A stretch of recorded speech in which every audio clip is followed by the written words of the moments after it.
The boy who sold his shadow. This is a story of a boy who sold his shadow for the survival of his sick mother. In the ancient kingdom of Umius, there lived a poor young boy named Okonkwo. He was not a great warrior. He was not a wealthy man. He was simply a boy trying to survive in a world that had given him very little. His clothes were torn, his stomach was often empty, and the small mud house where he lived with his mother had seen many difficult days. But there was one thing Okonkwo valued more than anything else. His mother. She was sick and growing weaker every day. The medicine she needed was expensive, and the herbalist demanded 3 goats before he would help her. But Okonkwo had no goats.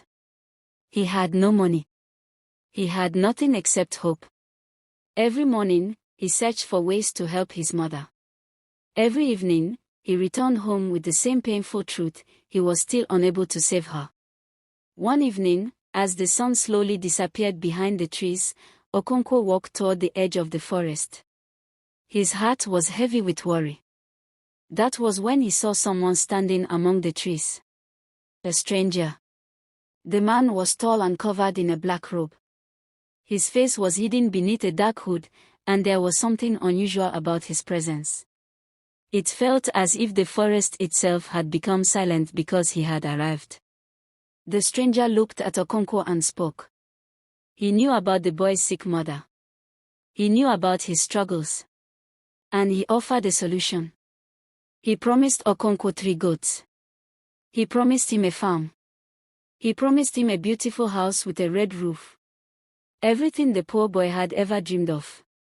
But the stranger wanted something in return. Something very simple. Something that seemed useless. He wanted Okonkwo's shadow.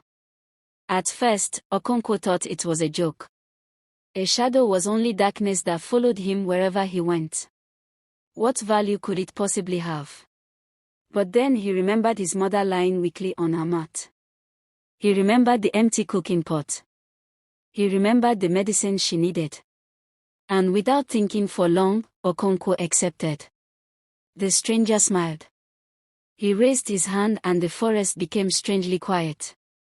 In that moment, something impossible happened. Okonkwo looked down at the ground. His shadow was gone. The next morning, everything changed. 3 goats stood outside his small home.